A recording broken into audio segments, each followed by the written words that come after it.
এটা আমরা শুরু থেকেই বলছিলাম যে গণ অভ্যুত্থান পরবর্তী সরকার সকলের সমর্থিত সরকার এবং গণ অভ্যুত্থানের আকাঙ্ক্ষা বাস্তবায়ন করে সকলকে ধারণ করেই সরকার একটা নিরপেক্ষ চরিত্র নিয়ে কাজ করবে এমনটা আমরা প্রত্যাশা করেছিলাম। কিন্তু শুরু থেকেই আমরা দেখেছি যে সরকার সদ্য গঠিত দল এনসিপির প্রতি তার একটা পক্ষপাতমূলক ভূমিকা আছে।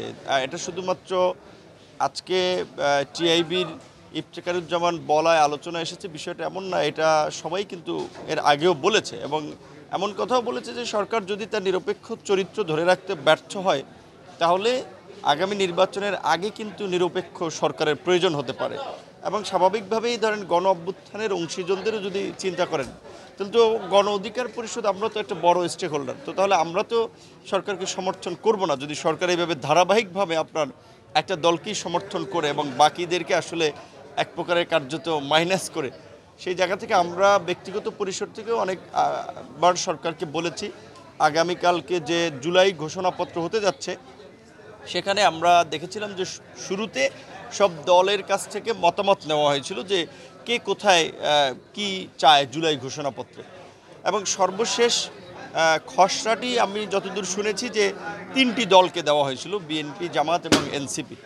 সো এই জুলাই ঘোষণাপত্র নিয়ে তো লুকোচুরির কিছু নেই, সেখানে আমরা কিন্তু যারা দায়িত্বে আছে এই ঘোষণাপত্রের তাদের সাথে যোগাযোগ করে পরিষ্কার জানিয়েছি যে 24-এর এই গণ অভ্যুত্থানের প্রেক্ষাপটটা তৈরি করেছে 2018 সালের কোটা সংস্কার আন্দোলন, নিরাপদ সড়ক আন্দোলন, এবং আজকের যে সাহসী প্রতিবাদী তরুণ, এই তরুণরা এই 2018 সালের এই আন্দোলনই তাদেরকে অনুপ্রাণিত করেছে। সুতরাং এই ঘোষণাপত্রে যদি 2018 সালের কোটা সংস্কার নিরাপদ সড়ক আন্দোলনের স্পিডের কথা না থাকে তাহলে সেই ঘোষণাপত্র সার্বজনীন হবে না এবং সেটার বিরুদ্ধে কিন্তু প্রতিক্রিয়া আসতে পারে, এবং সরকার সেটাকে মাথায় রেখে একটা সার্বজনীন ঘোষণাপত্র দিবে যেখানে সকল মত পথের মানুষের চিন্তা এবং আকাঙ্ক্ষার প্রতিফলন থাকবে।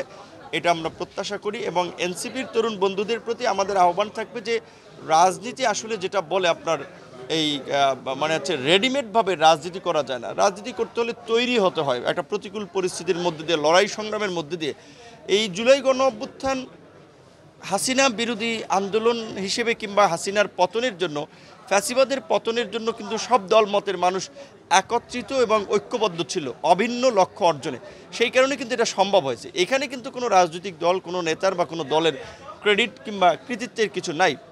এখন নিজেদেরকে একটা গড়ে তোলা এবং জনগণের সামনে উপস্থাপন করার মধ্যে দিয়ে নেতা হিসেবে নিজেদেরকে তুলে ধরতে হবে। সরকারি সুযোগ সুবিধা নিয়ে, সরকারের সহায়তায় ডিসি অফিস, এসপি অফিস ব্যবহার করে এটা কেউ দল গঠন করতে পারেনি। এরশাদ সবচেয়ে বেশি সময় ক্ষমতায় ছিল, আপনারা জানেন যে প্রায় 9 বছরের মতো, কিন্তু তার দল দেখেছেন বাংলাদেশের রাজনীতিতে পতনের পরে কিন্তু ওইভাবে কোনো গুরুত্বপূর্ণ ভূমিকা পালন হয়নি, বরঞ্চ পরগাছা হিসেবে ওর কাজে ভর করেই টিকেছিল এবং এখন প্রায় জাতীয় পার্টি বিলুপ্ত প্রায়, এবং বিভিন্ন সরকারের সময় অনেকগুলো কিংস পার্টি গঠিত হয়েছিল, সেই সমস্ত কিংস পার্টিও তো নিঃশেষ হয়ে গেছে। সেই জায়গা থেকে আমরা চাই না যে আমাদের এই আন্দোলনের মধ্যে দিয়ে আসলে কিছু পরিচিত নেতৃত্ব কিংবা আমাদের পুরনো সহযোদ্ধা তারা একটা কিংস পার্টি করে তারা বিলীন হয়ে যাক কিংবা হারিয়ে যাক। Thank you.